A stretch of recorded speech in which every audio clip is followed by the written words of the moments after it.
होते हुए कोई कुत्ता भौंक दे, हो ही नहीं सकता, हो ही नहीं सकता है। हम तो कहते हैं हुकूमत वक्त को भी दो टोक फैसला करना चाहिए। जी जी जी, दो टोक फैसला करे हुकूमत वक्त, या तो ये कहे हम इसको कैद नहीं करेंगे या सजा नहीं देंगे, और अगर मुल्क में संविधान है, अदलिया नाम की कोई चीज है, तो सबसे पहले इस कुत्ते को उठा के फांसी के फंदे पे चढ़ाओ। बेशक बेशक। इसलिए कि मैं नहीं, पूरी दुनिया, और दुनिया का सबसे बड़ा पेज गूगल, जाके सर्च करो सबसे अच्छा इंसान कौन है, सबसे ऊपर लिखा जाता है।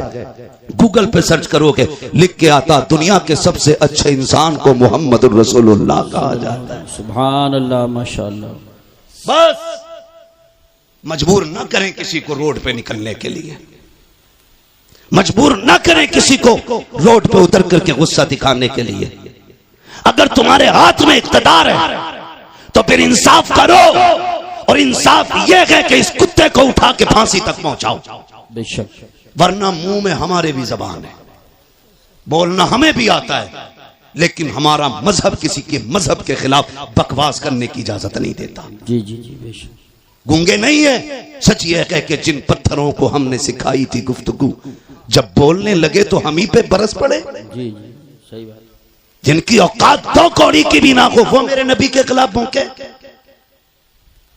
खुदारा आपसे मेरी इतनी गुजारिश है, अपने हुजूर के लिए सारे झगड़े मिटा के एक जगह आओ, एक सफ में खड़े हो, खानदानी झगड़े खत्म, रिश्तों के झगड़े खत्म, दौलत के खत्म, ये आने जानी है, कोई मतलब नहीं है। और किसी की कब्र में कोई सोने का ताबूत नहीं रखेगा, किसी की कब्र के सराहने चांदी का सराहना नहीं लगना है। सबके लिए वही मिट्टी वाली जमीन, बेशक वही जमीन है। फर्क सिर्फ इतना है, जो हुजूर के लिए जिएगा उसकी कब्र जन्नत बनाई जाएगी, और जो हुजूर से बिछड़ के जिंदगी जिएगा उसकी कब्र अंधेरे का गड्ढा बनाया जाएगा। बेशक। तुम्हारे हाथ में है, कब्र अंधेरी रखनी है कि रोशन रखनी है। मशवरे के तौर पे मैं ये कह के जाऊंगा, जमीन मैली नहीं होती, जमन मैला नहीं होता, मोहम्मद के गुलामों का कफन मैला नहीं होता। हुजूर से गुलामी का सच्चा वादा करें, एक ही सफ में खड़े हो जाएं, फरूई इख्तलाफात से निकल आएं, अपने असल मुद्दे पे नजर रखें। हमारा सब कुछ हमारा नबी है। मैं तो खुदा की कसम खा के कहता हूं, जो उनकी इज्जत पे आंच आई, हम अपनी इज्जत का क्या करेंगे भाई? जब उनकी इज्जत महफूज नहीं तो हमारी इज्जतों का होना क्या है? हमारी तो इज्जत भी हुजूर की चौखट से है, हमारा सब कुछ हुजूर से है। नौजवानों, अपने महबूब के लिए आवाज उठाना हमारा हक है। कानून हिंदुस्तान का, संविधान हमें इजाजत देता है, हम अपने मामले के लिए शांति के साथ अपने हक के लिए आवाज उठा सकते हैं। और ये किसी के बाप का हक हुक्म नहीं कि हम गर्दन दबा के रह गए। हमारे मकान जले, हम बर्दाश्त करते रहे, हवेलियां तोड़ी गई, बर्दाश्त किया। हुजूर के खिलाफ कोई भौंके बर्दाश्त नहीं किया जाएगा, इसलिए कि सब कुछ हमारा हमारा नबी है। खुदा की कसम, आज खान साहब अगर मोहतरम मेरी नजर में है, इसलिए है कि उस खानदान में बरेली का अहमद रजा खान पैदा हुआ है, लेकिन उसके बावजूद मैं कहता हूँ इमाम अहमद रजा को इसलिए नहीं माना गया कि पठान घराने से ताल्लुक रखते हैं, इसलिए नहीं माना गया कि काबुल का खानदानी पठान है मेरा रजा, इसलिए माना गया है कि जब अजमत और नामूस पे उंगलियां उठाई गई, जब इल्मे गैब पर उंगली उठाई गई, तो सारे खामोश थे। सबसे पहले उठने वाली आवाज को इमाम अहमद रजा की आवाज कहा जाता है, बरेली की आवाज कहा जाता है। मेरे इमाम ने जब इज्जत और नामूस पे बात मुस्तफा की आई थी, और जब लोगों ने ये कहा था कि वो बड़े भाई की तरह है, गांव के चौकीदार की तरह है, तब मेरे इमाम ने कहा था खामोश हो जाओ। उनकी अजमत तो ये है, सरवर कहूं के मालिक को मौला कहूं तुझे, बागे खलील का गुले सेवा कहूं तुझे, तेरे तो वस्फ ऐबे तनागी से ऐबरी हैरा हूं मेरे शाख में क्या क्या कहूं तुझे। नारे तकबीर, नारे रिसालत, नारे गौसियत, मसलके आला हजरत, फैजाने आला हजरत हजरत अल्लामा मुफ्ती हम्माद रजा साहिब किबला, उलमाए अहले सुन्नत। सुभान ये है दामन, ये है गिरेबां, आओ कोई काम करें, मौसम का मुंह तकते रहना काम नहीं दीवानों का। बेशक। अब हमें घर के झगड़ों से निकल करके बाहर के झगड़े देखने, घर के झगड़ों से निकल के बाहर के झगड़े देखने हैं। अब शजरों पे फख्र नहीं करना है, बेशक। अब मुरीदों की रजिस्टर्ड नाम बताकर के इलाकों पे कब्जों पे बात नहीं होगी। क्या कहने हैं, वाह वाह वाह वाह वाह। अब ये नहीं कहा जाएगा मेरा पीर अफजल या तेरा अफजल, अब ये कहा जाएगा सबसे आला वो औला हमारा नबी, सबसे बाला वो बाला हमारा नबी, सारे अच्छों में अच्छा समझिए जिसे, है उस अच्छे से अच्छा हमारा नबी, सब चमक वाले उजलों में चमका किए, अंधे शीशों में चमका हमारा नबी। सुभान अल्लाह, बहुत खूब बहुत खूब। मैं तो खानका की लोगों से भी गुजारिश करूंगा, अब वक्त बैठने का नहीं है, निकलो अब हुजूर की अजमत के लिए, निकलो उनकी नामूस के लिए। किसी की इज्जत मेरे हुजूर की इज्जत से बड़ी नहीं, किसी का खानवादा मेरे नबी के घराने से आला नहीं, कोई भी इज्जत और रिफात में मेरे आका से आला नहीं। याद रखिएगा, अब इज्जत उसी की जाएगी जो हुजूर की नामूस की बात करेगा, जो हुजूर की इज्जत की बात करेगा।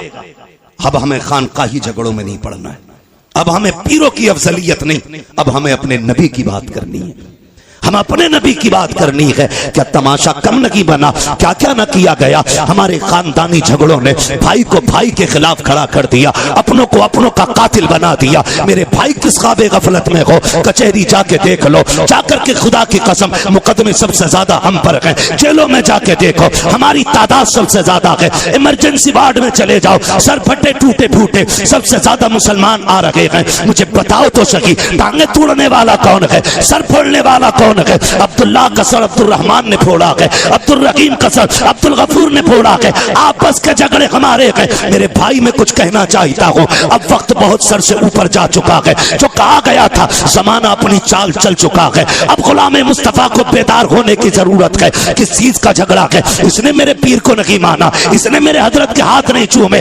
बंद करो सबके हाथों को चूमना, अब सिर्फ उसके हाथ चूमे जाएंगे जिन हाथों में मुस्तफा के लिए हथकड़ी होगी। अब उसके कदमों को सर का ताज बनाया जाएगा, जिसके कदमों में नबी के लिए बेड़ियां होंगी और ऐलान किया जाएगा तुम्हें जाना तुम्हें माना, न रखा गैर से काम, लिल्लाहिल हम्द में दुनिया से मुसलमान गए। नारे तकबीर, नारे रिसालत, देखो हमारे नबी की शान, बच्चा बच्चा है, देखो हमारे नबी की शान। ऐ गुस्ताख, ऐ कुत्ते, देखो हमारे नबी की शान। बच्चा बच्चा है कुर्बान। वो भाई निकलो इन झगड़ों से, कब तक झगड़े करोगे? ये मेरा अफजल मेरा अफजल, वो भाई कितनी देर? ठीक है, मैं किसी के पीर के खिलाफ नहीं बोलता, मैं जानता हूं 2 रोटी खाते हो, घास तो खाते नहीं हो। जो जाकर के किसी ऊंट को पीर बना लोगे, किसी बकरे को पीर बना लोगे, 2 रोटी खाते हो, सोच समझ के फैसला किया होगा। और अगर डूब भी गए हो कहीं जाकर के तो आप जिम्मेदार होगे। उलमा का काम बताना है, हाथ पकड़ के मनाना नहीं। मर्जी है, लेकिन कहीं भी रहो हुजूर की इज्जत के पहरेदार रहो, हुजूर की इज्जत के पहरेदार रहो। कहां कहां तुम्हें टारगेट नहीं किया जा रहा है, तुमसे जरा सी गलती हो जाती है, इतने बड़े केस की इतनी बड़ी फाइल तैयार की जाती है, नाम पूछ करके फंसाया जाता है। अगर चेकिंग में नाम अब्दुल्ला आ गया, क्या हमने चौकों में नहीं देखा? चलो रामपुर दुराया खड़े होकर, मैं खुल के बात करता हूँ, हाथ कंगन को आरसी क्या, पढ़े लिखे को फारसी क्या। खुदा की कसम चौक में जाके देखो, सारा पानी खुमार उतर जाएगा। क्या दौलत तुम्हारे पास है? 20 बीघे जमीन है तो अपने भाई को जमीन पे गाड़ने पे लगे हो, 50 बीघे के मालिक बन गए हो तो अपनों के दुश्मन हो गए हो। औकात क्या के 100 बिगली की मिनट नहीं लगते हैं, चुटकियों में बिक जाया करती है। कोई औकात जमीन और जायदाद की नहीं है। बड़े बड़े अमीरों को पैदल होते देखा है हमने, नंगे पैर वालों को गाड़ियों में चलते देखा है। दौलत का कोई खुमार नहीं, गुर्बत कोई लानत नहीं है। बदलो अपने रवैयों को, खुदा की कसम फख्र अगर करना है तो फिर इसके रसूल पे फख्र करो, गुलामी मुस्तफा पे फख्र करो। दौलत की औकात क्या है? कितने पैसे वाले मदीने न जा सके, कितने गरीब मुस्तफा हर साल बुलाते हैं। किसी को कोई लेके चला जाता है, किसी को कोई लेके चला जाता है। अगर दौलत असल होती तो खुदा की कसम कभी गरीब मदीने न जाता, और अगर दौलत असल होती तो कोई कमजोर हुजूर के चौखट तक न जाता। लेकिन हमने तो ये देखा है, महबूब की महफिल को महबूब सजाते हैं, आते हैं वही जिनको सरकार बुलाते हैं। सुभान अल्लाह माशाअल्लाह। निकलो इन झगड़ों से। हर गांव की ये कहानी है, हर गांव की ये कहानी है। बताओ ये, मगर ये याद रखना, हम किसी जाली पीर को किसी कीमत पे बर्दाश्त नहीं करेंगे। इसलिए कि पीर का काम खुदा से मिलाना है, और अगर वो ईमान पे डाका डालेगा तो फिर लकुम दीनुकुम वलिय दीन, फिर कोई मुरव्वत नहीं, फिर लात मार देंगे। हम आपको एक बार बताएंगे, इसके चंगल से बच जाओ, वरना दुनिया भी बर्बाद आखिरत भी। फिर काम आपको करना। मेरे भाई निकलो और हुजूर की इज्जत की बात करो, हुजूर की नामूस की बात करो। कुत्ता भौंक के कहता है, मैं तो उसे खिंजीर कहते हुए भी खिंजीर की तौहीन समझता हूं, जिसने 2 रातें पहले मेरे हुजूर के खिलाफ भौंका। मैं वो जुमले नहीं दोहराना चाहता, लेकिन उसको औकात दिखाना चाहता हूं। आज जो तेरा नापाक वजूद जमीन पे है, उसी मोहम्मद अरबी का सदका है। बेशक, वरना अगर हुजूर ने औरतों को इज्जत ना बख्शी होती तो तेरी मां किसी घर में सुकून से नहीं होती, या तो बाजार में बिक गई होती, या पैदा होते ही कत्ल कर दी गई होती। बकवास करते हुए शर्म नहीं आती? ओ भाई, अपने हुजूर के किरदार को जमाने तक काम करो। डॉक्टर इकबाल का वो शेर, यूं तो सैयद भी हो, मिर्जा भी हो, अफगान भी हो, तुम सभी कुछ हो, बताओ कि मुसलमान भी हो। जी बेशक है। पठान कुर्सी पे बैठा तो किसी अंसारी को जगह नहीं, सही बात। तुरक बैठा तो कोई फकीर बर्ग बगल में नहीं बैठ सकता। ये अफजलियत है, ये शानो शौकत है। शानो शौकत तो तब पता चलती है जब अल्लाह की बारगाह में किसी बंदे के तज़किरे किए जाते हैं। हाँ, इज्जत वाला वो है जो रब के नजदीक इज्जत हो, अजमत वाला। तेरे मेरे फैसलों से क्या होता है? आज हम इन्हीं झगड़ों में पड़े हुए, तो इस लायक नहीं, वो इस लायक नहीं। सुने, हुजूर ने करम सब पे किया है। मेरे इमाम ने क्या कहा था? खुदा की कसम, वो जो न थे तो कुछ न था, वो जो न हो तो कुछ न हो। जान है वो जहान की, जान है तो जहान है, जान है तो जहान है। सुने, मैं तो खुल के कहता हूं, खुल के कहता हूं, जिस के घर में बेटी है, वो किसी भी धर्म, किसी मजहब, किसी भी मिल्लत का हो, अगर हया वाला है ना, तो फिर मेरे नबी की आमद का झंडा जरूर लगाए। सुभान अल्लाह, सुभान अल्लाह, वाह वाह वाह वाह। इसलिए कि बेटी किसी के भी घर की हो, किसी के भी घर की बेटी हो, उसकी इज्जत मदीने वाले के सदके में महफूज है। बेशक बेशक। मैं बेशुमार मुल्कों की कहानी आपको सुना सकता हूं, लेकिन मैं सिर्फ चंद बातें आपसे करूं, चंद बातें। इसी मुल्क की सच्चाई यह थी कि अगर शोहर मर जाता था ना, तो बीवी को जिंदा चिता पे जला दिया जाता था, है ना, जिसे सती बोलते थे ना, सती करना, जिंदा जला दिया जाता था। अगर जिंदा ना जलाया जाता तो एक कमरे में 40 दिन के लिए बंद किया जाता। या तो वो घुट के मर जाती, और अगर बच जाती जिंदा तो उसका मुंह काला किया जाता, और उसको गधे पे बैठा के पैर में, गले में जूतियों का हार डाल के घुमाया जाता, और ये कहा जाता ये वो मनहूस औरत है जिसकी वजह से इसका शोहर मर गया। हुजूर आए, सुभान अल्लाह, हुजूर आए, सुभान अल्लाह। 40 साल की बेवा खदीजा से निकाह किया और जमाने को बता दिया, औरत पैर की जूती नहीं होती, क्या कहने, औरत घर की शान होती है। बेशक। जो जिंदा जलाया करते थे उन्हें यह बताया बेवाएं मारने के लिए नहीं, बेवाएं जिंदा रखने के लिए हुआ करती। सुभान अल्लाह, सुभान अल्लाह, वाह वाह वाह वाह। बहुत गैरत क्यों नहीं आती, गैरत क्यों नहीं आती? वो भाई हुजूर आए, बेटियां मुस्कुराई। छोटी बड़ी दौलत है, छोटी इतनी बड़ी दौलत बेटी की है, खुदा की कसम इस जैसा हमदर्द नजर ही नहीं आता। सही बात, यही बात है, इस जैसा हमदर्द नजर ही नहीं आता। हम लोग सफर में रहते हैं, आकिल भाई हैं, यूसुफ भाई हैं, ये उलमा है जो परदेश रहते हैं, अल्लाह ने बेटियों से नवाजा है। खुदा की कसम अगर 4 दिन लेट हो जाते हैं बेटियां फोन करने लगती हैं, अब्बा बताओ न कब आओगे, दिल नहीं लग रहा है, तुम आओगे तब अच्छा लगेगा। इस दौलत से तो हम महरूम ही रह जाते अगर मेरे नबी नहीं आते। आका करीम आए, आने के बाद एक ऐलान किया था, लोगों मेरी फातिमा मेरे जिगर का टुकड़ा है। हुजूर ने अपनी फातिमा को एक बार कहा, पूरी कायनात बेटियों को जिगर का टुकड़ा समझने लग गई है। आका करीम ने ऐलान फरमाया था, रब ने जिसको 3 बेटियां अता की उसने पाल पोस के बड़ा कर दिया, इज्जत से रुखसत कर दिया। आका फरमाते उसको जन्नत की जमानत मैं दे रहा हूँ। 2 बेटियों वाला खड़ा हुआ, उसने कहा था महबूब जिस पे 3 हो वो तो जन्नती है, क्या 2 वाला महरूम रह जाएगा? फिर मेरा नबी मेरे करीम से कर कतरा किसी ने मांगा, दरिया बहा दिए गए, तुरे में बहा दिए गए। आला हजरत ने कसम खुदा की कलम तोड़ दिया। मेरे नबी से पूछा, आका 3 वाला जन्नती है, 2 वाला महरूम रखेगा? तब मेरे नबी ने कहा था,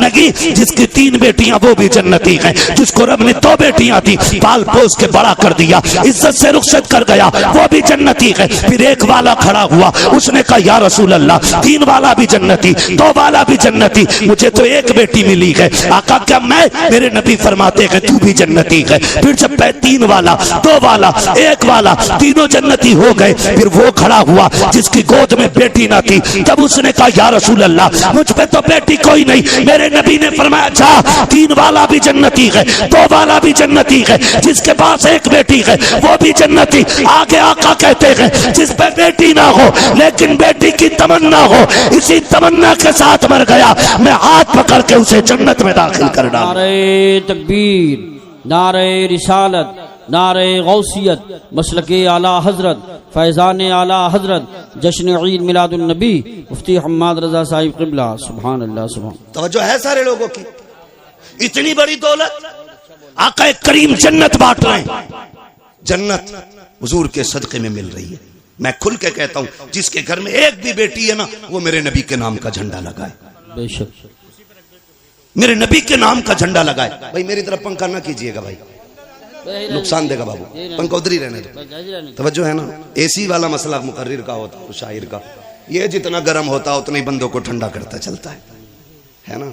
एसी ठंडी हो जाए तो फिर हवा ठंडी नहीं होती है। तवज्जो है सारे लोगों की? चलूं आगे जी। बेटियां हुजूर के सदके में मिली, हुजूर के सदके में ये रिश्ते। आपसे एक बात कहूं खुदा के वास्ते, खास करके हमारा ये इलाका जितना भी आता है, रामपुर, मुरादाबाद, संभल, अमरोहा तक, उधर बरेली तक, हमने ना तबाही मचा रखी है। सही बात। दिल के पपोले जल उठे सीने के दाग से, इस घर को आग लग गई घर के चिराग से। बहुत अच्छी नसीहत कर रहे हैं। बाहर के झगड़े उतने नहीं थे जितने घर के हो गए। और याद रखिएगा, बंदा पूरी दुनिया से लड़ सकता है लेकिन अपनों में आके टूट जाता है, अपनों से नहीं लड़ सकता। आप कहेंगे ये बात मैंने कैसे कर दी? बुरा ना माने, जिसके घर हम बेटी लेने जाते हैं ना, वो भी हमारा अपना है या अपना होने वाला है। और जो बेटी लेने आया है ना, वो भी हमारा अपना है या अपना होने वाला है। निकाह से पहले क्या कसाईयों वाली हरकत हमारी नहीं होती है? कसाई मीन्स बिरादरी मत लेना, मैं मजबूती दिल की मुराद ले रहा हूं इसमें। चलो इसकी जगह दूसरा जुमला बोलने, जल्लाद होते हैं हम लोग, जल्लाद होती। 10 लाख देगा तो बारात आएगी, वरना जा अपनी बेटी की बारात कहीं से मका ले। मुझे बता, हुजूर आए तो बेटियां पैदा होने के बाद कम से कम पैदा होते ही मार दी जाती थी, उनके पालने का तो एहसास नहीं था। जी जी। आज 20 साल की बेटी को जब आग लगाई जाती है ना, तो सिर्फ एक बेटी नहीं मरती, कई खानदान मर जाते हैं। सिर्फ एक गाड़ी के लिए अगर बहू के गले में फांसी का फंदा डाला जाता है ना, तो सिर्फ एक औरत का गला नहीं घुटता, कई खानदानों का गला घुट जाता है। क्यों? हुजूर बेटी बचाने आए हैं ना, और उम्मत की जिम्मेदारी थी बेटी की हिफाजत करती, और बेटी ही उम्मत ही बेटी की कातिल बन बैठी। आपके हमने तो किसी को नहीं मारा, चलो आपने अपना हाथ नहीं लगाया। अगर कोई गरीब गुर्बत की वजह से उसकी बेटी को कोई अपना नहीं रहा था और वो ट्रेन के आगे कूद के खुदकुशी कर लेता, तो बताओ इसके कत्ल में किसका हाथ है? कहीं ना कहीं हम जिम्मेदार नहीं है। नौजवानों जरा दिल पे हाथ रख के मेरी बात सुनो, मैं जन्नत बांटने नहीं आया, अलबत्ता हुजूर की बात आप तक पहुंचाने आया हूं। मेरा काम ही सिर्फ इतना है कि आका का पैगाम आप तक पहुंचाऊं। और ये जो सारी बात हम करते हैं हुजूर की बातों को आसान करके आप लोगों तक पहुंचाते हैं ताकि आप आसानी से समझ जाएं। तवज्जो है सारे लोगों की? जी जी। क्या ये हकीकत नहीं है? लोग आते नहीं है मस्जिदों में, इमामों से पूछो आके रात की तन्हाई में कहता तावीज दे दो। लोग आते रिश्ता करने के लिए लौट जाते हैं, पता नहीं क्या हो जाता। बेटी नेक भी है, खूबसूरत भी है, लेकिन इतना है मैं उसकी मांगी हुई गाड़ी नहीं दे सकता। अलबत्ता मेहमानों को इज्जत की 2 रोटी तो मैं भी खिला देता हूँ। खुदा की कसम कमी कहीं नहीं रखी जाती है। हमारे खानदानों के इख्तलाफात, हसद की आग इतनी लगी रहती है। जहाँ किसी की बेटी की रिश्ते की बात आई, करवट वाला पता लगाता कहाँ के लोग आए थे, कहा फला जगह के। क्या हुआ कि 5000 रुपए दे गए अपना के। तो इतनी फिक्र उसको नहीं होती है जिसके घर रिश्ता हो रहा है, जितनी पड़ोसी को होने लगती है। कहता नंबर पता करो, नंबर निकालो। ढूंढ के नंबर निकाल के कहता यार तुम ही आए थे कल लड़की देखने? कहा हाँ आए तो थे। कहा तुम्हें कुछ और पता चला? कहा क्या? कहा बस रहने दो, अगर नहीं पता तो हम क्या बताएं। इतनी सी बस एक तीली दिखाने की जरूरत होती है। गरीब की बेटियों की हसरतें सीने में दब के रह जाया करती हैं। हद तो तब हो जाती है जब बारात आने में 8 दिन रह जाते हैं, या बारात वाला दिन होता है, खानदान से फोन चला जाता है, मोहल्ले से फोन की घंटी बज जाती है, बारात लेके तो आ रहे हो, लेकिन याद रखना यहाँ तुम्हारे लिए कोई इंतजाम नहीं है, रुसवाई हो जाएगी। इतने जुमले होते हैं, खुदा की कसम पलट के फोन आता है, लड़के वाले कहते हैं सुनो जी बारात नहीं लेके आ रहे हैं, अपना इंतजाम कोई और कर लो। बेटी का बाप रोके कहता है कोई खता हो गई हो तो बताओ, कोई कमी आज तक की हो तो बताओ। सुनो तुम आए थे, हमारे पास 5000 का इंतजाम था, हमने 5 का कर्जा लेके तुम्हारी मेहमान नवाजी की थी। तुमने हमसे 10 लाख मांगे थे, मेरे पास 5 लाख थे, मैंने बेटे के हिस्से की जमीन बेच करके तुम्हें 10 लाख दिए थे। बताओ तो सही किस जगह पे औकात से बढ़ करके तुम्हारे लिए नहीं कहा, नहीं किया। खुदा की कसम जब बाप रोके इतना कहता है, सामने वाला बंदा साफ कह देता बारात नहीं लानी है, हमें आना ही नहीं है, तुम जो चाहो करो। मुझे बताओ तो सही तेरी एक फोन की घंटी ने किसी की जिंदगी में आग लगा दी है, किसी बाप की जिंदगी भर की खुशियों को तबाह कर दिया है। और ये तो बाप का दर्द है, उस बेटी के दर्द को कौन समझेगा जिसके हाथों की मेहंदी लगी की लगी रह गई, जिसके बदन पर सुर्ख जोड़ा चढ़ा था लेकिन निकाह तक न पहुंच सकी है। कौन समझेगा उस बेटी के दर्द को जिसने अपने जीते जी अपने आप को बेवा महसूस किया हो। और तुम्हें खुदा का वास्ता अगर किसी का दिल दुखाया इस तरह, दुनिया का तावीज तो क्या पीर गले में लटका लेना, कुछ नहीं हो सकता है। अगर सुकून चाहते हो टूटे दिल जोड़ दो, खुदा तुम्हारे रिश्ते अपनी रहमतों से जोड़ डाले। नारे तकबीर, नारे रिसालत, नारे गौसियत, मसलके आला हजरत, जश्न ईद मिलादुन नबी, उलमाए अहले सुन्नत। सुभान हुजूर बेटियां बचाने आए हैं, बड़ा अच्छा पैगाम, बहुत अच्छा पैगाम बचाने आए हैं। वो हमने बेटियों के गले काट दिए। आज उसके आगे बेटी है, कल तेरे आगे भी बेटी होगी, कल तेरे आगे भी बेटी होगी। मैं खुल के यूसुफ भाई कहता हूं, दूसरों की बेटी पे सितम करो और ख्वाब देखो मेरी बेटी रानी बने, हो ही नहीं सकता। उसूल याद रखो, तुम दूसरे की बेटी को इज्जत दो, अल्लाह तुम्हारी बेटी को इज्जत अता फरमाएगा। बेशक ये उसूल है, तुम दूसरे की बेटी को इज्जत दो, अल्लाह तुम्हारी बेटियों को इज्जत अता फरमाएगा। कितना अजीम रिश्ता दिया रब ने। हुजूर आए, खुदा की कसम बेटियों वाली दौलत मिल गई। और मेरे आका तो कभी अपनी शहजादी को देख के खातून जन्नत को फरमाते थे फातिमा उम्मी बाद उम्मी, फातिमा मेरी माँ के बाद मेरी माँ है। यानी आका फरमाते थे मेरी माँ के बाद अगर किसी ने सबसे ज्यादा मुझसे प्यार किया है तो मेरी फातिमा ने प्यार किया है। सुभान अल्लाह, माशाअल्लाह। ये हुजूर फरमाते थे मेरी फातिमा मेरी माँ के बाद मेरी माँ है। यानी कि जो ख्याल मेरी माँ ने मेरा रखा था उसके बाद मेरी फातिमा ने मेरा ख्याल रखा। खुदा की कसम माँ के बाद अगर किसी लहजे में माँ का प्यार दिखता है ना तो वो बेटी का लहजा होता है। माँ के बाद अगर किसी को फिक्र होती है ना तो वो बेटी को होती है। गलत नहीं कह रहा हूं, लिख लो मेरे भाई। आज बीवियों के लिए मैं बुराई नहीं कर रहा हूं बीवियों की, इस्लाम ने औरत को भी हक दिया, माँ को भी हक दिया, बहन को उसका हक दिया। इस्लाम से बेहतर तो कोई भी धर्म का दावा करने वाला इंसान को हक इंसानियत का दे ही नहीं सकता, दे ही नहीं सकता। आज बकवास कर रहे हैं इस्लाम ने औरत को हक नहीं दिया। मैंने कहा बेगैरत, तुझे तो एक हक मिला है मगर इस्लाम ने बेटी को 2-2 जगह हक दिला है। बाप के घर भी बेटी का हक है बेशक, और शोहर के घर भी बेटी का हक है। बेशक इतनी इज्जत है किसने दी? इस्लाम ने। इस्लाम ने इतनी इज्जत बख्शी है। भाई सुने गौर से, बेटी के रिश्ते बड़े अजीम होते हैं।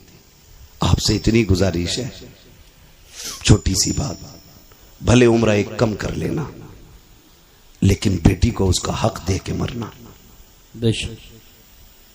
बेटी को उसका हक दे के मरना। हम बड़े सितमगर लोग हैं, हम बड़े जालिम हैं। बेटी पैदा होना, मुंह उतर जाए, मुंह उतर जाए, क्या हुआ, ये तो पराए घर चली जाएगी। अब्बा कह रहा है बात बात में, कब टूट गया ना, सही से काम करे कर, पराए घर जाना है। बर्तन अगर मैला रह गया, मां कहती है सही से बर्तन धोया कर, पराए घर जाना है। कितनी बार उसे अजनबी होने का एहसास दिलाते हो यार, कितनी बार रुलाते हो उसे जिंदगी में। क्या वो ये नसीब लेके नहीं आ सकी कि उसे कोई अपना भी कह सके? बाप के घर उसे पराए घर वाला कहा जाता है। और जब 18 साल बाप की नौकरी करके ससुराल जाती है, वहां कोई कमी हो जाए तो कहती है पराए घर से आई है। क्या दिया तुमने यार, क्या दिया तुमने उसे? एक हवेली का हक न दे सके। हजरत दुआ करना 7वां उम्र है। बेटी को क्या दिया? का कुछ नहीं जी, आग लगे तेरे सफर में। बेटियों का हक खा के हज करने जा रहा है, अल्लाह मुंह पे मारेगा ऐसी इबादतें। वो कहेगा बंदे का हक अदा नहीं किया, मेरा हक अदा करने आया। लाजिम है आप पे, आप बेटी का हक दे के जाओ। वरना इतना जरूर कर लेना, कम से कम 16 कमरों वाली हवेली में एक छोटा सा कमरा बेटी के नाम कर जाना। सोच रहे हैं ना मैं क्या कह रहा हूं? 20 कमरे की हवेली में एक छोटा सा कमरा बेटी को दे जाना, ताकि कल तेरे इंतकाल के बाद अगर वो आए तो अपना हक समझ के हवेली में पैर रख सके, भाई और भाभी की इजाजत की मोहताज ना हो। खुदा की कसम, बेटियां तब नहीं टूटी जब बाप का आंगन छोड़ के प्रदेश गई हैं। बेटियां तब टूट जाती हैं जब उन्हें मैके आने के ताने मिला करते। कहां के इंसान है हम? कितनी इंसानियत हमारे बीच में? मुझे बताएं, अपनी बहन रोते हुए दरवाजे से जाए तो फिर तुझे इंसान कहलाने का हक किसने दिया? एक कमरा बेटी को दे के जाना। वरना कई बहनें रो के कहती हैं 7 साल हो गए भाई बुलाने नहीं आया। अब्बा थे तो मैं हर 8 दिन में, महीने में चली जाती थी। जब से बाप का जनाजा उठा है मैं तो मैं कहीं भूल गई। क्यों? क्योंकि हमें दौलत प्यारी हो गई, रिश्ते प्यारे नहीं रहे। खुदा का वास्ता यार, बहनों के साथ ये सितम न किया कर। क्या बिगाड़ा बहनों ने हमारा? क्या बिगाड़ा? यही कि 18 साल बिना तनख्वाह के हमारे वक्त पे कपड़े धुलती रही, बगैर कहे हमें बिस्तर बिछे मिलते रहे। यह कसूर था बहन का कि जब भी तू परदेश से आया कभी तुझे ठंडा खाना नहीं खाने दिया। यह खता थी बहन की। बहनें कहती रही मेरा भाई यूसुफ आता होगा, मेरा भाई आकिल आता होगा, मैं उस वक्त रोटी पकाऊंगी जब ये दस्तरखान पे बैठेगा। बता इतनी फिक्र कौन करेगा? उसके लिए तुमने बहन छोड़ दी जो पका के रख के कहती किचन से निकाल के खा ले, जो कहती मुझे वक्त नहीं है, तू लेट आया, खाना मैंने वक्त पे बनाया था, उसके लिए बेटियां छोड़ दी। बदलो यार अपने आप को। खुदा की कसम, बहुत बड़ी नेमत हुजूर के सत्ते में बहन की शक्ल में मिली है, बहुत बड़ी दौलत बेटी की शक्ल में मिली है। और मैं तो खुल के कहता हूं, जिसने आजमाया ना हो आजमा लेना। जाओ तुम्हारी मर्जी करे, 8 दिन के लिए दिल्ली, मुंबई या दुनिया के किसी कोने में घूमने के लिए चले जाओ। फिर जब पलट के आना, जानबूझ के ताखीर से घर पे आना, 1 बजे 2 बजे रात को आना। बेटी अगर समझदार हो चुकी है, आके दरवाजे पे खड़े होकर कुंडी खटखटाना। मैं अल्लाह की इज्जत की कसम खा के कह सकता हूं, सबसे पहले दरवाजे पे दौड़ के आने वाली जात जो होगी वो तेरी बेटी की जात होगी। सबसे पहले आवाज देने वाली जो जात होगी वो तेरी बेटी की आवाज होगी। और अगली बात सुन लो, रात के 1 बजे आना, कहना बेटी भूख लगी है। खुदा की कसम, कितनी भी तुझे भूख लगी हो, कहना जल्दी कर ठंडी रोटी लेके आ। वो कहेगी अब्बा भी धक्के खा के आया है, परदेश से आया है, क्या घर आके भी ठंडी रोटी खाएगा? वो तेरी बेटी तुझे ठंडी रोटी नहीं खिलाती है क्योंकि तू उसका बाप है। तो तुम्हारे दिलों पे कैसे पत्थर लग जाते हैं कि जायदाद बेटे को दे जाते हो, बेटियों को तुम महरूम कर जाया करते हो। क्या बेटियों का रिश्ता तुमसे नहीं है? खत्म पता क्या है बेटी की, क्या वो बेटी का इसलिए उसको छोड़ा जा रहा है, वो मर्द नकी है। कहा नहीं जी, बेटियां पराए घर जानी है, बेटा अपने घर रखेगा। याद रखिएगा, बेटा अगरचे बुढ़ापे का सहारा होता है, लेकिन बेटियां माँ बाप के लिए आखिरत का सहारा हुआ करती हैं। सुभान अल्लाह माशाअल्लाह। बदले अपने रवैये। और मुझे बात याद आ गई, अच्छा पैगाम। वक्त भी मुकम्मल हो चला है, आखिरी बात कहकर बस मैं बात खत्म कर लूं। अल्लाह आपको सलामत रखे। और बोलिए। सुने बहुत गौर से, बात पुरानी है लेकिन बरमहल कह रहा हूं जी, इरशाद। बहुत गौर से मेरी बात सुने। कभी कभी ना बेटियां वो कर देती हैं जो बेटे नहीं कर पाते। कभी कभी बेटियां वो कर देती हैं जो बेटे नहीं कर पाते हैं। अगर आप सोचे कि मैं बेटों की बुराई कर रहा हूं तो मैं भी बेटा हूं, आप भी बेटे। मैं रवैये बता रहा हूं, जी जी जी, रवैये बता रहा हूं। वरना बेटा तो अब्दुल कादिर जिलानी जैसा हो तो लाके दिखाओ। सुभान अल्लाह। आलम अरवाह में भी वली है, माँ के शिकम में भी वली है, और दुनिया में आने के बाद भी वली है। बेशक। जिसके तीनों दौर विलायत के, मगर प्रदेश जाते जाते माँ ने हाथ फैला दिया। अब्दुल कादिर जी अम्मी हाथ ला रख दिया। क्या बात है, एक वादा करके जा, कभी झूठ नहीं बोलना, झूठ नहीं बोलना। बात देखने में छोटी है लेकिन गहराई में जाओ तो बहुत बड़ी बात थी। हाथ पे हाथ रख दिया। मां जानती थी आगे डांकू मिलने वाले, ये भी जानती थी कि अब्दुल कादिर के पास उन्हें सोना नहीं मिलेगा। मां ने कहा झूठ नहीं बोलना। अम्मा ठीक है, झूठ नहीं बोलूंगा, ये कह के चले। मां ने सीने से लगाया, रोते हुए रुखसत किया। बेटे को दर्द होता है जब बेटा मां से जुदा होता है ना, बेटे को दर्द हो ना हो लेकिन मां का कलेजा आंखों में आ जाता है। अगर कहूं तो उस वक्त में जब बेटे माओ से दूर होते हैं ना, तो मां का दिल आंखों में धड़कता है। वो आंखों से नहीं, दिल से बेटे को देखती है। घर से निकल गए, डाकुओं ने रोका, सबको पता है, सबको लूटा। बात बगदाद वाले की आई। सरदार ने बुला के पूछा कुछ है? कहा हाँ। कहा क्या? कि 40 सोने के सिक्के। किधर हैं? कहा मेरी मां ने सदरी में सिले थे। बंद तोड़ा, खन खन गिरे। डाकू के सरदार ने कहा इतना सोना सच बोल के तुमने लुटवा दिया, झूठ बोल देते तो बच जाते। मेरे गौस पाक ने फरमाया घर से चला था, मेरी मां ने कहा था झूठ ना बोलना।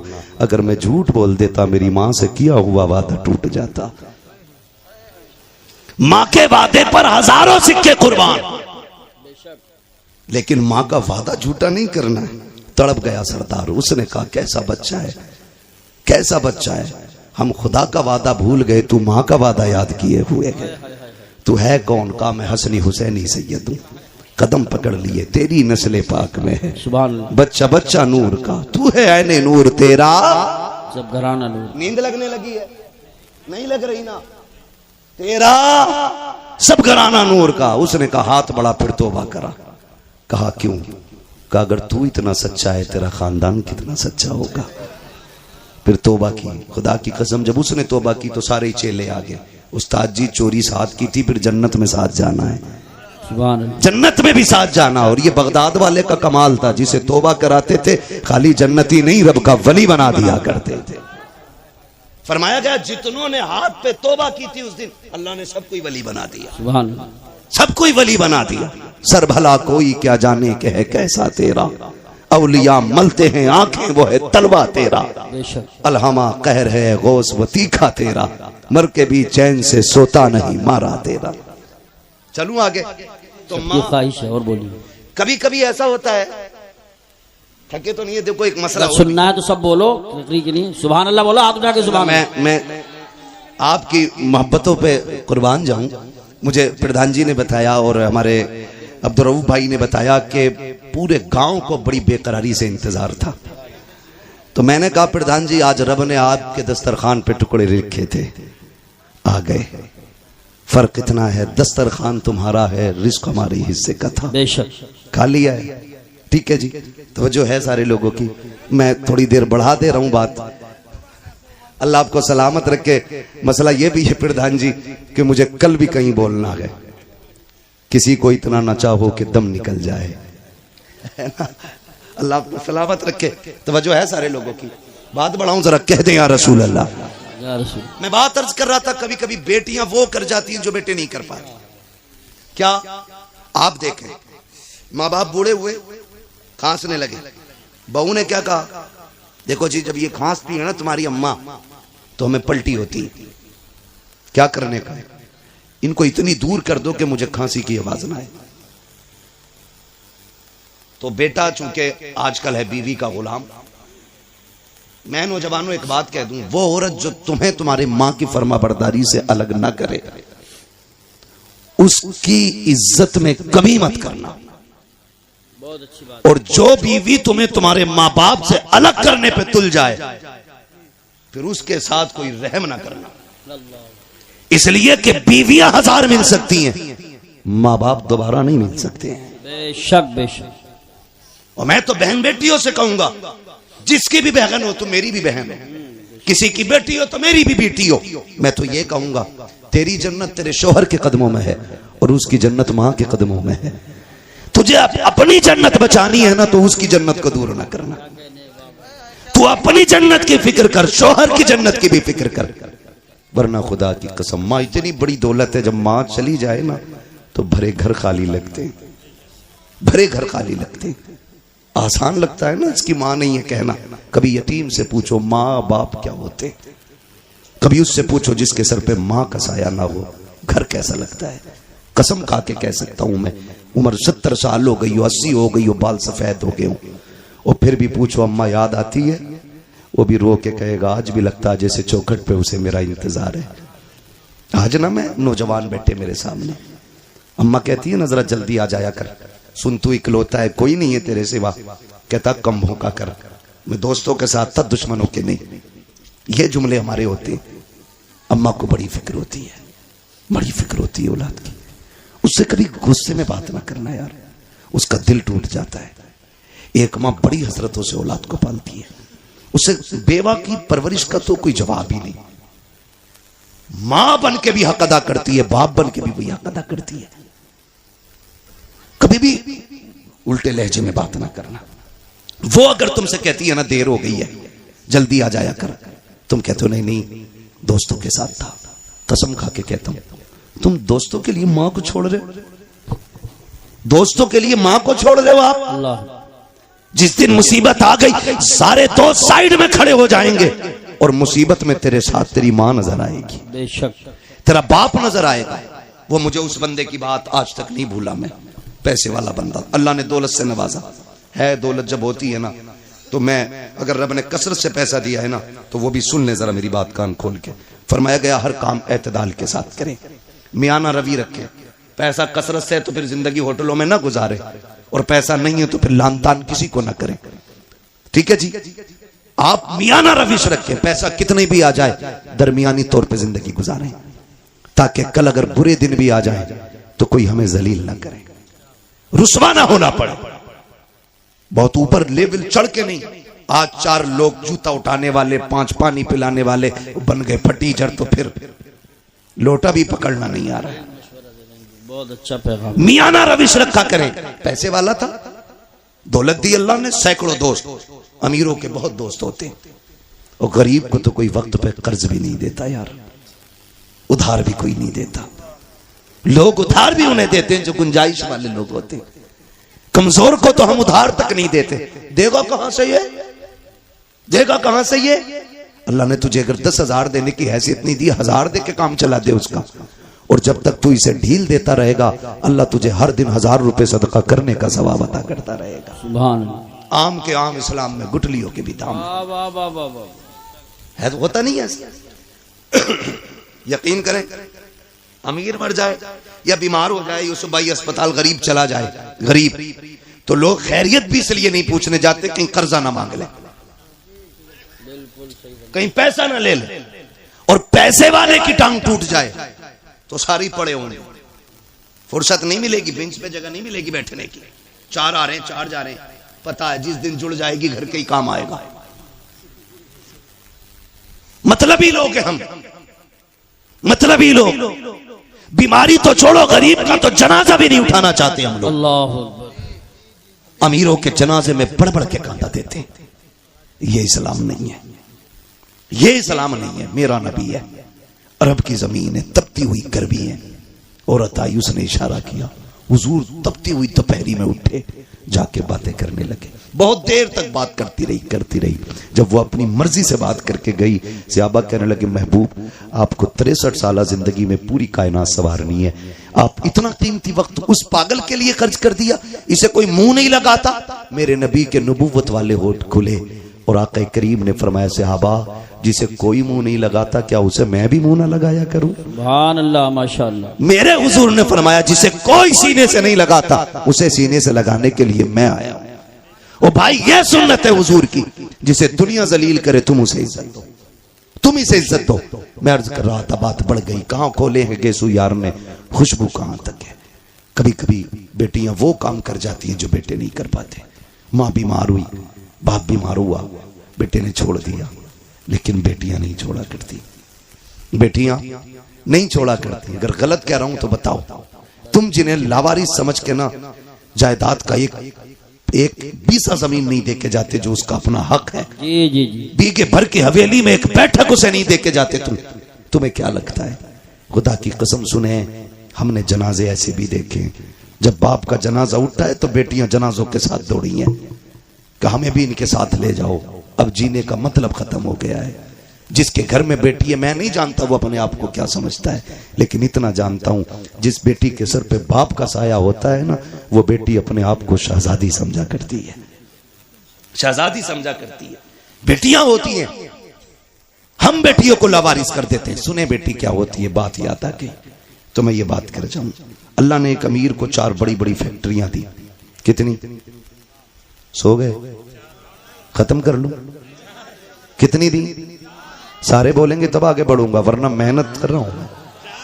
4 दी ना? 4 बेटे अल्लाह ने उसको दिए, 4 बड़ी बड़ी फैक्ट्रियां, लेकिन कुछ अकाउंट में भी था। उसको अल्लाह ने बड़ी बेटी अता की। बड़ी बेटी हुई, उसने उसकी शादी कर दी। शादी के बाद कोई समधी से या किसी से अनबन हो गई, ठीक है ना? ये मूंछ का झगड़ा भी ना हमारी कौम को तबाह की हुई है। सही बात। आज कोई छोटा होना ही नहीं चाहता, कह भाई सलाम कर ले, का क्यों करूं मैं, उससे कम हूं क्या? मुहावरा तो ऐसे बोलते हैं, माइक में नहीं बोल सकता। हाँ, मिंबर का भी एक एहतराम है अपना।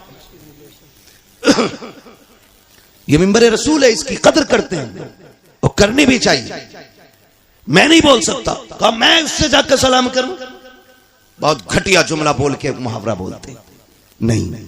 फरमाया गया, जो पहले नाराज भाई को सलाम करता है, अल्लाह उसके सारे गुनाह माफ फरमा देता है ना। मरने के बाद सबको जन्नत चाहिए और जिंदगी में किसी को मतलब नहीं। गलत नहीं कह रहा हूं, मर जाना तो कह रहा मेरे अब्बा बड़े नेक थे, रोज 1 गिलास चिड़ियों को पानी पिलाते थे। चल, चिड़ियों का पानी याद है, और तेरे अब्बा ने मोहल्ले भर का जो खून पी रखा था वो। मरने के बाद में की याद आ रही है, जिंदगी में जो उसने खून पिया वो नहीं याद आया। अब तो ये चाहते हैं कोई मौलवी 40 में आए और कह दे मैंने ख्वाब देखा तेरा बाप जन्नत में, और ये रहे कागजात। यही बात सही कह रहा हूं मैं अखिल भाई? ये सोचे बैठे, मुश्किल घड़ी है। हजरत अली कब्रिस्तान से गुजर रहे हैं, सलाम किया, अस्सलाम वालेकुम या अहल क़ुबूर। आवाज़ आई, वालेकुम अस्सलाम। आपने फरमाया, कब्र वालों बताओ क्या हाल है? उन्होंने कहा, अली पहले ये बताओ जिन्हें हम छोड़ के आए थे उनके क्या हाल है? कहने लगे, किन की बात कर रहे हो? कहा, हम अपनों की बात कर रहे हैं। मौलाए कायनात फरमाते हैं, किसे अपना कहते हो? वो तू जिसे बेवा छोड़ के आया था उसने निकाह कर लिया, जो तेरे यार थे उन्होंने दूसरे दोस्त बना लिए, और वो जो तूने हवेली बनाई थी ना, तेरे बच्चों ने इतनी दीवारें खड़ी की हैं कि घर का घरुआ बन गया है। तेरे बच्चों ने उनका नक्शा ही बदल के रख दिया। किन्हें अपने कह रहा है? अब तुम बताओ तुम्हारा क्या हाल है? उन्होंने कहा, हम ये समझते थे बिल्डिंगें गाड़ियां ये कामयाब जिंदगी है। कहा, कब्र में आए तो पता चला कि यहाँ पे दुनिया का सिक्का नहीं, जाके जमाने से बता देना यहाँ मदीने वाले की गुलामी का सिक्का चला करता। कहा, कैसा पाया? कहा, बहुत लज्जतें थी दुनिया में, लेकिन कहते हैं जब मौत का पहला झटका लगा ना, कहते हैं जो कड़वाहट मौत के पहले झटके पे महसूस हुई थी, अभी तक वो कड़वाहट हमारे मुंह से नहीं गई है। अल्लाह, खेल नहीं है। यही बात, बदलो अपने रवैये। कहा, जब कब्र में आए जो इसने झटका दिया गया, कहा अब तक कांप रहे हैं। बरसों बीत गए, अभी तक वो दहशत नहीं गई है जो कब्र ने झटका दिया था। अभी तक उस दहशत को हम भुला नहीं पा रहे हैं। अली जाओ जमाने को बता देना कि तैयारी कर ले, यहाँ पे दुनिया का सिक्का नहीं हुजूर की गुलामी का सिक्का चला करता है। ओ मेरे भाई कान खोल के सुनो, हुए नाम वरबे निशा कैसे कैसे, जमी खा गई आसमां कैसे कैसे। कोई यहाँ दौलत वाला, इज्जत वाला, शोहरत वाला कोई नहीं बचने वाला है। हमें खत्म हो जाना है, मगर खुदारा रवैये बेहतर कर लो, अखलाक अच्छे कर लो। अल्लाह ने 4 बेटे दिए, 4 मीलें दी। मूछ के झगड़े की खातिर 10 साल बेटी के दरवाजे पे नहीं गया, बेटी से कांटेक्ट ही खत्म कर दिए। लेकिन बेटी तो बेटी होती है। लेकिन देखो हालात बदलने में देर नहीं लगती है। अगर अच्छे दिन ज्यादा नहीं देर टिक पाते हैं तो बुरे दिन भी ज्यादा देर नहीं रुक पाएंगे। अगर बुरे दिन ज्यादा दिन नहीं रुकते हैं तो अच्छों की भी कोई उम्र नहीं होती है। अल्लाह कादिर मुतलक है, जब चाहे तब तब का पलट देता है। कभी तख्त से उठा के तख्ते पे डाल देता है, कभी तख्ते से उठा के तख्त पे बैठा देता है। ये वही कादिर मुतलक है। कभी उसकी जात को ना भूलना, अकड़ने की जरूरत नहीं है। अपने आप को उसके आगे झुकाए रखना, कभी दौलत पे गुरूर ना करना। नाक मूछ के झगड़े को एक तरफ डालो, हुजूर के सच्चे गुलाम हो जाओ। नाक की खातिर उसने 10 साल बेटी को नहीं देखा। इत्तेफाक से तबीयत खराब हुई, दर्द हुआ, हॉस्पिटल लोग लेकर के चले गए। डॉक्टर ने चेकअप करके कहा तेरे गुर्दे फेल हो चुके हैं, अब जिंदगी कम रह गई है। उसने कहा बड़ा पैसा है, इलाज की कोई सूरत? उसने कहा बच जाएगा अगर तुझे गुर्दा मिल जाए। उसने कहा जितना चाहे पैसा ले ले, अल्लाह ने बड़ी दौलत दी है, गुर्दा चेंज कर दे। डॉक्टर ने कहा नहीं जी, ये गुर्दे मिला खरीदा नहीं करते हैं। कहा फिर? कहीं तेरा अपना गुर्दा देगा, उसके बाद तेरी जिंदगी बच पाएगी। बड़ा घमंड था उसे 4 बेटों पर, बड़ा गुरूर था उसको बेटों पर। उसने कहा 4 बेटों के लिए जिंदगी कुर्बान कर दी, पूरा हो गया इन्हें पढ़ाते लिखाते, क्या ये मेरे लिए इतना नहीं कर सकते? उसने कहा बुलाओ बेटों को। 4 बेटों को जब बुलाया गया, सबसे पहले बाप ने बड़े बेटे से कहा बेटे मैं कुछ और दिन जीना चाहता हूँ, तुम्हारे बीच रहना चाहता हूँ। डॉक्टर ने कहा जीना है तो एक गुर्दा लाना पड़ेगा। बेटे एक गुर्दा दे दे, मैं भी तेरे साथ कुछ दिन जी लूं। बेटे ने इतना सुना, लहजे बदल गए बेटे के। उसने कहा तुम अपनी जिंदगी बर्बाद कर चुके हो, हमारी क्यों बर्बाद करना चाहते हो? हम गुर्दा दे करके अपनी जिंदगी बर्बाद नहीं करेंगे। जब बेटे ने इतना कहा, उसने दूसरे बेटे की तरफ देखा, उसका भी यही जवाब। तीसरे बेटे की तरफ देखा, उसका भी यही जवाब। सबने इनकार कर दिया। फिर आज आंखों में एहसास के आंसू आए हैं। ख्याल आता है मैंने इनके लिए जिंदगी बर्बाद की, जिन्हें मेरी एक सांस अच्छी नहीं लग रही है, जिनको जिंदगी मेरी प्यारी नहीं लग रही है। ओ खुदा का वास्ता, बाप की इज्जत किया करो, बाप की कदर किया करो। अगर बाप जान भी मांग ले, हंसते हंसते दे दिया करो, इसलिए कि तेरी जान बाप की उस रात की कीमत नहीं चुका सकती है। जब वो रात को आधी रात में मजदूरी करके पैदल आया था, कोई सवारी पर बैठाने वाला नहीं था, थक के आया, तूने मुस्कुरा के अब्बा कह दिया था, उसकी सारी थकन तेरे 2 जुमलों से उतर गई थी। नारे तकबीर, नारे रिसालत, नारे गौसियत, मसलके आला हजरत। वो बाप है। और नौजवानों में तुमसे कह दूं, बाप एक दरख्त है, औलाद एक टहनी है। याद रखिएगा, टहनी कितनी भी मजबूत और हरी भरी क्यों ना हो, अगर जड़ से जुदा हो जाती है, तने से टूट जाती है, तो फिर वो हरी नहीं रहती है। बेशक बेशक, ये याद रखना, फिर वो हरी नहीं रहती है। जो औलाद माँ बाप का साये में परवरिश पाती है, उसके वजूद की नशो नुमाई अलग होती है। और जो बाप से दूर रहते हैं, वो जिस्म कभी फल नहीं पाते। बेशक, इसलिए कि बाप का साया ही बेहिसाब बरकत वाला होता है, बेहिसाब बरकत वाला। टूट गया बाप, डॉक्टर से कहा चल यार, मुकद्दर में जिंदगी की चंद सांसें हैं, हॉस्पिटल ले चल, इलाज कर। उसने कहा क्या इलाज करना? गुर्दे फेल, फिर आदमी खत्म। कहा कोई तो दवा होगी। कहा कोशिश करता हूं, बचना नहीं है, कुछ सांसें अगर हिफाजत से आ जाएं। उसने कहा ठीक। भर्ती हुआ, बेटे लौट गए। बाप नाराज हो गया। जब ये हादसा हॉस्पिटल में हुआ ना, तो बात खानदान तक पहुंची, चलते चलते रिश्तेदारियों में पहुंची, फिर ये बात चलते चलते उस बेटी के दरवाजे तक पहुंच गई जिसके दरवाजे पे 10 साल से बाप नहीं गया था। उसके दरवाजे पे पहुंची जिसके दरवाजे पे 10 साल से बाप नहीं गया। उसे पता चला बाप के गुर्दे फेल हो चुके हैं। डॉक्टर ने गुर्दा मांगा है, भाइयों ने देने से इनकार कर दिया कि कोई अपना ही देगा तब जिंदगी बचेगी। 6 माह के बच्चे को सीने से लगाया, 100 किलो 150 किलोमीटर का सफर करके बेटी हॉस्पिटल आ गई। बाप से नाराजगी है। डॉक्टर से आके कहती फला नाम का मरीज किस वार्ड में है? कहा फला वार्ड में। कहा जल्दी कर मेरा गुर्दा निकाल और उसके डाल दे। कहा तू है कौन? का बस ये ना पूछ, अब तो सब मना कर चुके चुके हैं। फिर तहकीक किस बात की है, मेरा ऑपरेशन कर, तुझे गुर्दा चाहिए, मैं देने आई हूँ। बच्ची ने गुर्दा दिया, वापस जाने लगी। कुछ दिन रुकने के बाद जब वापस जाने लगी, डॉक्टर ने कहा बेटी बताना तू है कौन। कहा क्या करेगा पूछ के। कहा अगर मरीज ने पूछा तो क्या बताऊं। कहा कुछ मत बताना। उसने कहा नहीं बताना, मेरी भी जिम्मेदारी बनती है, कुछ तो बता के जा, कहाँ की रहने वाली है। बच्ची ने कुछ नहीं बताया। कहा अगर जिद करता है तो कागज कलम दे दे। बेटी ने एक तहरीर लिखी, लिखने के बाद बंद की, कहा इसको संभाल के रख, अगर निकलने के बाद मरीज खुद पूछे तब ये निकाल के देना, अगर ना पूछे तो दे मत देना, इसे फाड़ के फेंक देना। अल्लाह अकबर। इतना कह के बेटी तो चली जाती है। कुछ दिन के बाद जब उसकी छुट्टी होने वाली है, पूरा खानदान आ गया, चारों बेटे आ गए, क्योंकि अकाउंट में बैलेंस बाकी था। उन्होंने सोचा मरते मरते अब्बा को राजी कर लो, लेकिन बाप बाप होता है, जब बाप की अना पे आ जाती है तो मर जाता है, लेकिन औलाद के आगे झुका नहीं करता है। बाप को यही एटीट्यूड, यही काफी है कि वो तेरा बाप है। खुदा की कसम जब बेटे दरवाजे पे आके खड़े हुए हैं, सबने कहा था मिलना चाहते हैं, कहा मुझे किसी से नहीं मिलना है। जो लोग खिदमत थे, कहा पहले वहां लेके चलो, मैं डॉक्टर का शुक्रिया अदा करना चाहता हूँ। डॉक्टर के पास बाप गया, कहा यार तेरा एहसान है, मेरे अपनों ने तो ठुकरा दिया था, तूने जिंदगी बचाई है। डॉक्टर ने कहा मेरा शुक्रिया अदा न कर, शुक्रिया अदा करना है तो उस बच्ची का शुक्रिया अदा कर जो तुझे गुर्दा दे के तेरी जिंदगी बचा के गई है। जैसे इतना सुना बेकरार हो गया। कहा कौन थी वो बच्ची, का नाम नहीं बताया। कहा कहाँ की रहने वाली थी, का कुछ नहीं कहा। कहा अब कहाँ तलाश करूं, का मैं क्या बताऊं, का कोई तो रास्ता होगा। उसने कहा याद आया, जाते जाते एक तहरीर दे करके गई थी। उसने अपने केबिन में जाकर के डेस्क से वो कागज निकाला, ला के दे दिया। का जाते जाते उसने ये दिया था। जैसी उसने उसको खोल करके पढ़ा है, अभी पहली लाइन पढ़ी है, चीख निकल जाती है, जमीन पे बैठ जाता है। डॉक्टर ने कहा यार बता तो सही, इस तहरीर में ऐसा क्या लिखा है कि तू खुद को ना संभाल सका। उसने कहा डॉक्टर मैं वो कमनसीब बाप हूँ जो 10 साल से अपनी बेटी के दरवाजे नहीं गया था।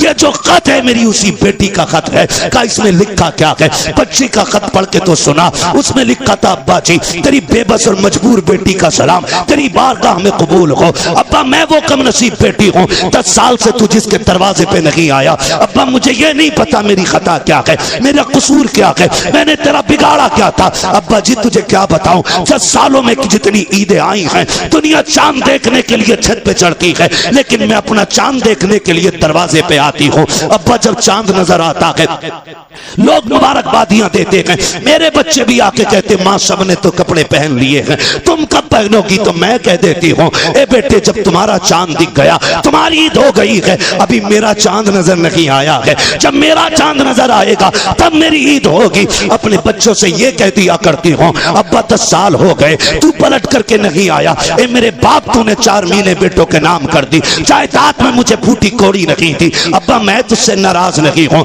मुझे तेरी नाराजगी की वजह तो नहीं मालूम है, लेकिन मेरे बाप मैं तुझे गुर्दा देने आ गई हूँ, नाराज ना होना। अब्बा मैं तुझे तकलीफ देना नहीं चाहती, ये जो गुर्दा दे रखी हूँ ये तुझ पे एहसान नहीं किया है मैंने। ए मेरे बाप तूने 18 साल सीने से लगा के पाल लिया था, तो अगर जायदाद न दी तो क्या हुआ, 18 साल रोटी तो खिला दी थी, 18 साल बेटी कह के आवाज तो दिया था, 18 साल तूने सीने से लगा के रखा था, ये तेरा एहसान इतना बड़ा है, अगर इसी के बदले में जान भी मांगेगा अब्बा तेरी बेटी हंसते हंसते जान दे दूंगी। मेरे बाप मुझे पता चला तुझे गुर्दे की जरूरत है, बेटियों ने बेटों ने इनकार कर दिया है, अब्बा मैं तेरी बेटी ठहरी, मैं बर्दाश्त न कर सकी, मैं तुझे गुर्दा दे करके जा रही हूँ और एहसान नहीं किया है, इसकी कोई कीमत भी नहीं मांगती हूँ। अब्बा तेरी मर्जी है, ईद पे आना या मत आना, बेटी से मुलाकात करना या ना करना। उसने आखिरी जुमले लिखे थे, अब्बा तेरी बेटी इतना चाहती है, अगर तुम मुझसे राजी हो गया है तो इतना कर देना, जब मेरे इंतकाल की खबर तुझे आ जाए तो बेटी के जनाजे में आकर के शामिल हो जाना, इसलिए कि अब्बा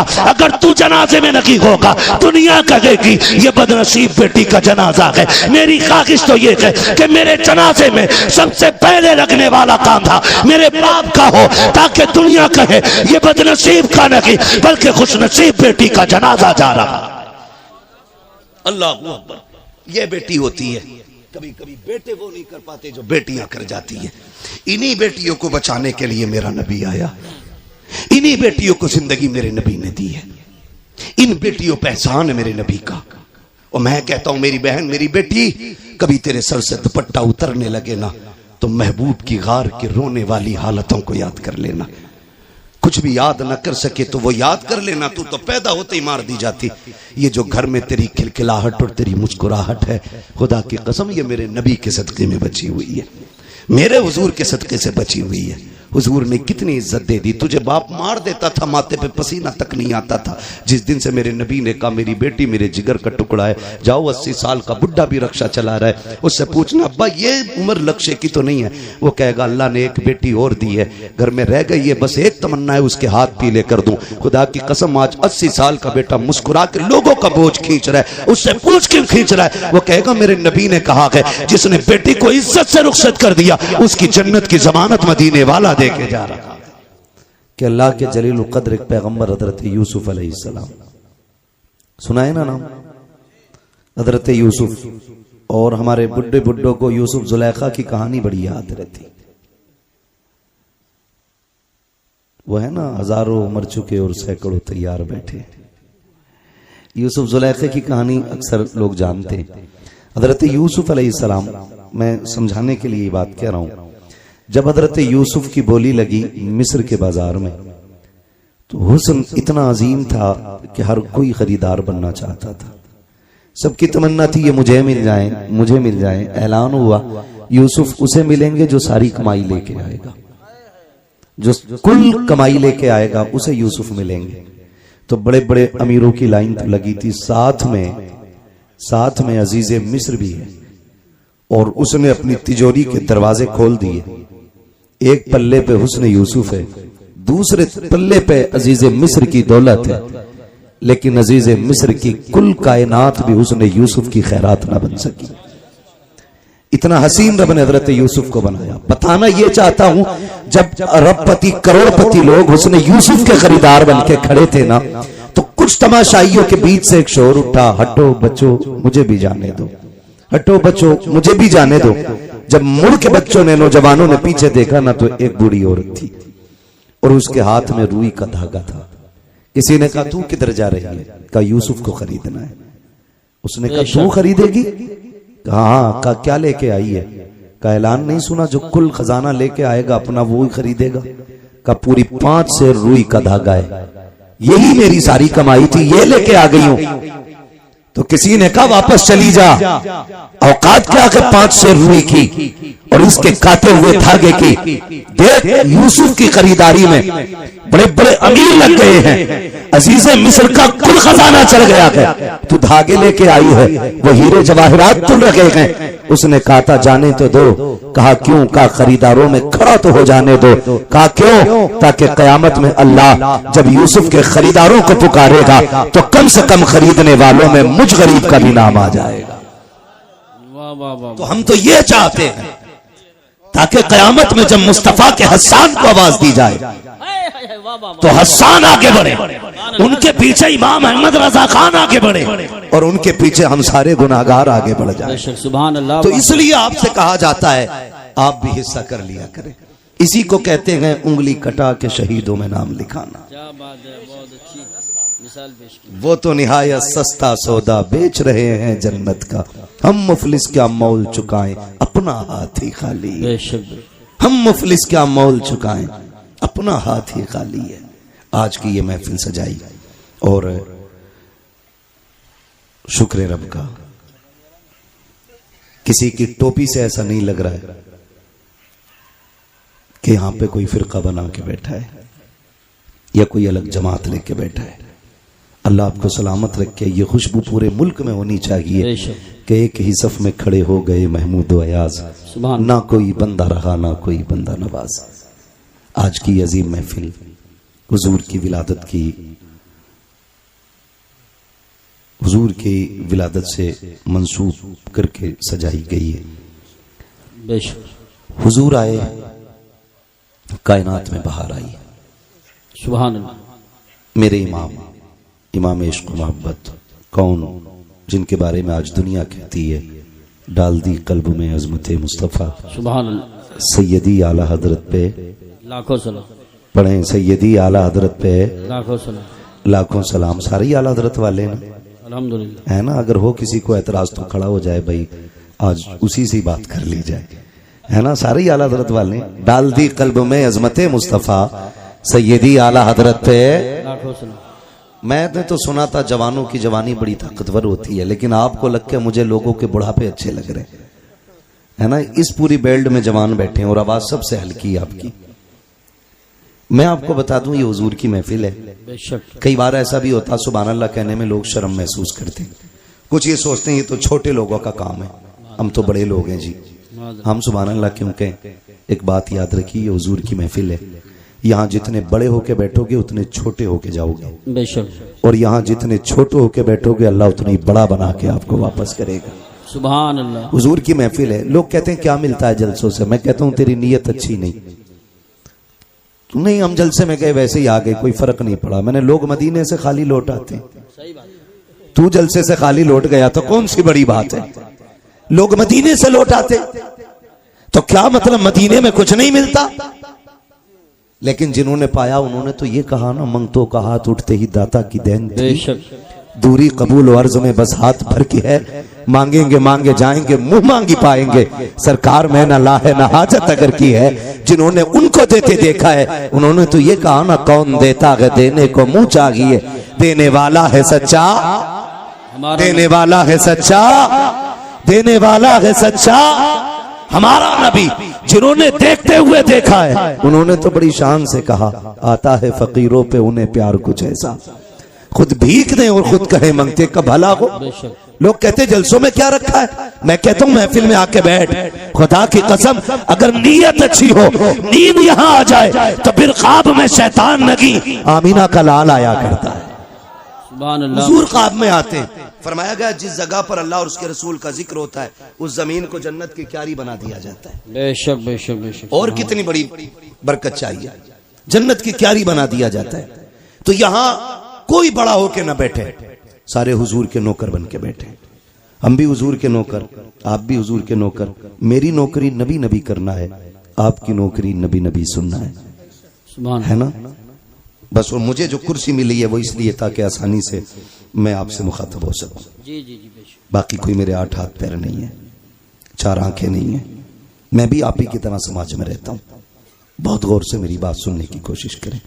ये महफिल सजाई, अल्लाह इस महफिल के सदक़े में हर घर में बरकत अता फरमाए। आमीन। हुजूर आए, मेरे इमाम इश्क मोहब्बत ने, सरकार आला हज़रत ने फरमाया, आला हज़रत फरमाते मसला आला हज़रत का भी है, मतलब लफ्ज़ आला हज़रत पे भी बड़े झगड़े रहते हैं और रज़वी बरेलवी के भी बड़े झगड़े रहते हैं। एक बात मैं बता दूं, हर वली हर पीर की कोशिश और जिम्मेदारी ये है कि वो बंदे को खुदा तक पहुंचाए। जी बेशक, बहुत अच्छी बात है। समझ रहे ना, क्या जिम्मेदारी है बंदों को खुदा तक बोलें आप लोग, खुदा तक पहुंचाएं। हर वली की यह जिम्मेदारी है। अब रह गई छोटे बड़े के झगड़े की बात, तो आला हजरत बड़े हैं या शराफत मियां बड़े हैं, शाजी मियां बड़े हैं, वारिसे पाक बड़े हैं, साबिर पाक बड़े हैं, ये फैसला वो करे जो इनसे बड़ा हो। जी जी जी सही बात है, बिल्कुल सही फरमाया। बहुत गौर से मेरी बात सुनिए, ये फैसला वो करे जो इनसे बड़ा हो, और अगर इनकी बराबरी की भी औकात नहीं है ना तो फिर यही कह तेरे टुकड़ों पे पले गैर की ठोकर पे ना वाह वाह वाह वाह वाह। झड़कियां खाएं कहां छोड़ के सदका तेरा, सदका तेरा। और याद रखिएगा, कुछ लोग सिर्फ अकीदत की बुनियाद पे माने गए, कुछ अजमतों की बुनियाद पे माने गए, लेकिन कुछ लोग वो हैं जो अपने कारनामों की बुनियाद पे माने गए। बेशक बेशक, सुभान। समझ रहे ना मेरी बात, कारनामों की बुनियाद पे माने गए, और अपने कारनामे की बुनियाद पे माने जाने वाले लोगों में एक नाम सरकार आला हजरत का नाम भी है। बेशक। मैं ये पूरी जिम्मेदारी के साथ कहता हूं, अल्लाह का शुक्र है कि मैं सिलसिले से जुड़ा हूं बरेली शरीफ। जी अल्हम्दुलिल्लाह।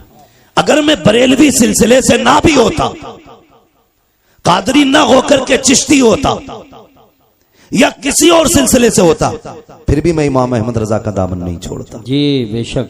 क्योंकि हम इमाम अहमद रजा को इसलिए नहीं मानते कि वो हमारे पीर घराने से हैं, हम इसलिए मानते हैं क्योंकि आज तक वो मेरे मुस्तफ़ा की इज्जत और नामूस पे पहरे दे रहे। सुभान अल्लाह, वाह वाह वाह वाह वाह। इसलिए मानते हैं हम उन्हें कि वो आज तक मेरे मुस्तफ़ा की अजमतों पे पहरे दे रहे हैं। आज तक उन्होंने हमारे अकीदे की हिफाजत की हुई है। अगर यही बात होती तो हम अजमेर वाले को नहीं मानते। सब कुछ हमारा है। मेरे इमाम ने कहा था जमीन और जमा,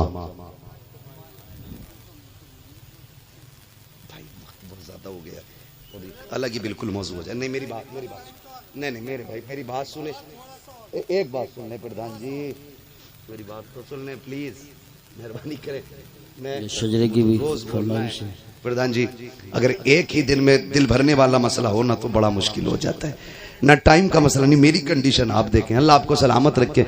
मैं आपको बता दूं, देखो ना तो मैं शजरे, ना तो मैं खुतबे लंबे करता हूं और ना बिला वजह की बातें रखता हूं। मैं खास बात वक्त पे करके मैं समेट लेता हूं।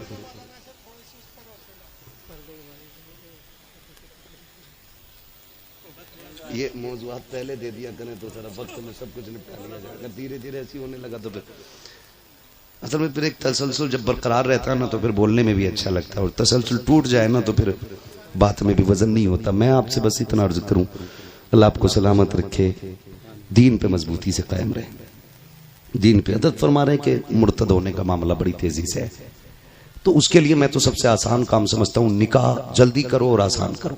सही बात, जल्दी करो और आसान करो। देर इसलिए हो जाती है कि लल्ला पैरों पे नहीं खड़ा हुआ है। मुश्किल इसलिए है कि डिमांडें बढ़ रही हैं। पैरों पे खड़ा हो गया तो 20 लाख मांग रहे हैं, और अगर ये पैरों पे खड़े होने से पहले कर दें तो 20 लाख मांगने की फिर उसकी जरूरत भी नहीं होगी। शादी के बाद पैरों पे खड़ा हो तभी अच्छा है, वरना इस्लाम का मिजाज तो ये कि बच्चे जवान हो जाए ना तो उनका खर्च बाप के जिम्मे नहीं है। इस्लाम तो ये कहता 14 साल का हो जाए फौरन अलग कर दे कि कमाना ले जा अपने लिए। तो ये उम्रें जो बढ़ा लेते हैं ना, बहुत ज्यादा हो रही है ना निकाह में ताखीर, इसकी वजह से इर्तिदाद है।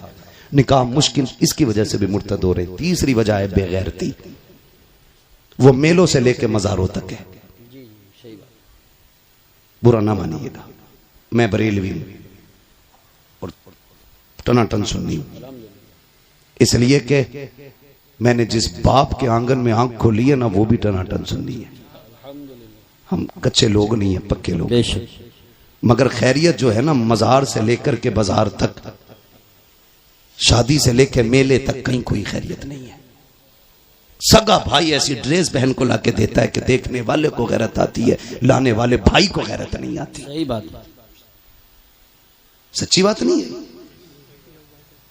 किसी वलीमे में खाना खाने चले जाओ तो गैरत से ही पेट भर जाता है, रोटी तो हाथ भी नहीं लगती। इसलिए कि अब तो वलीमों में वो तमाशे होटलों में किए कि वहीं पे बेगैरत भाई है और वहीं पे बेगैरत औरतें। जी सही बात। कम से कम अगर औरतें पहले होती भी थी तो पहले मर्द खाते थे, बाद में औरतें बैठती थी।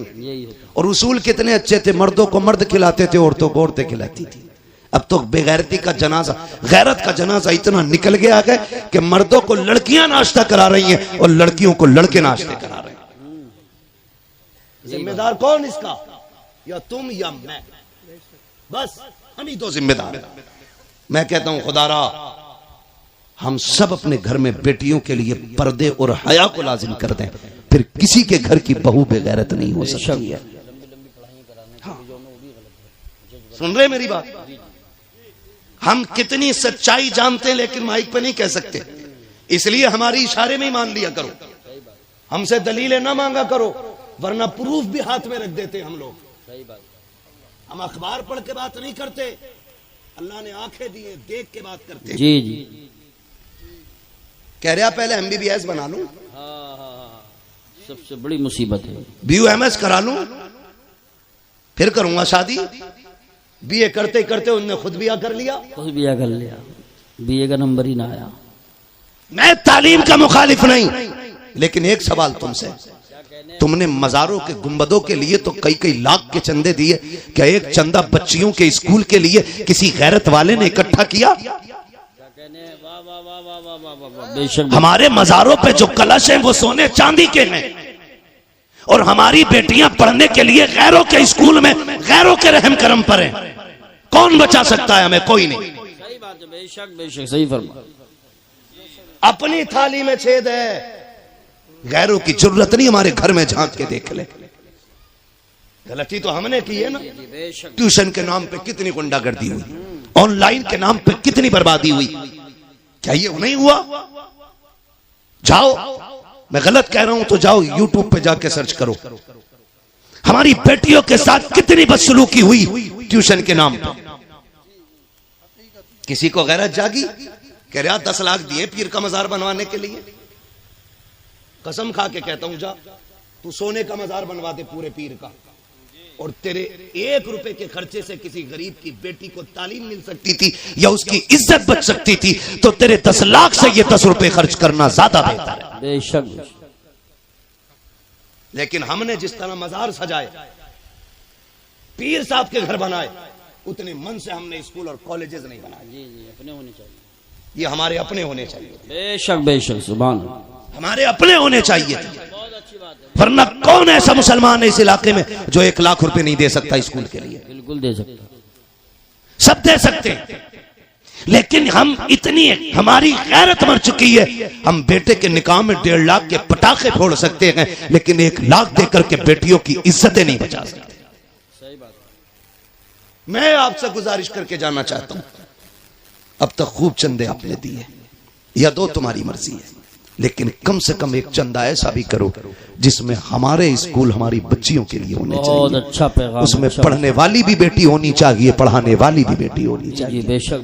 अभी कुछ दिन पहले अपनी मुरादाबाद में क्या बच्चियों के नकाब नहीं उतरवाए गए? लेकिन हम तो मौज में रहे। मेरी तो बाईपास पे आ गई है, मेरी तो रोड पे आ गई है, मेरी तो 20 करोड़ की बिक रही है। याद रख, अगर इज्जत चली जाए तो 50 करोड़ से भी धब्बा नहीं मिटता है, और बंदा भीख मांग के खाए, इज्जत बचा के खाए, खुदा की कसम अल्लाह उसकी इज्जतों में 4 चांद लगा दिया करता है। बेशक बेशक, सुभान अल्लाह। करेंगे इंशाअल्लाह एक चंदा स्कूलों के लिए, अपने बनाओगे अपने स्कूल। वरना मैं आपको बताऊं, मैं थक गया था बच्चों के लिए स्कूल ढूंढता ढूंढता। मुझे अगर इतनी फुर्सत मिल जाती ना तो मैं तुमसे भीख मांग के स्कूल बनाता, लेकिन मुझे इतनी फुर्सत ही नहीं मिलती कि मैं घर पे भी रह सकूं। आपसे मैं कहूं इसकी कितनी अहम जरूरत है, समझ जाए अल्लाह करे आप। बहुत स्कूल देखे हमने, मालूम है होता क्या, हमारे बच्चों को दूसरे धर्मों की तालीम दी जाती है बचपन से। जी जी, यही बात है, गलत नहीं कह रहा हूं। कान तब खड़े होते हैं जब हमारे बच्चे आके घरों में भजन गाते हैं। सही बात। ये क्यों? का हमारी मैडम ने सिखाया है।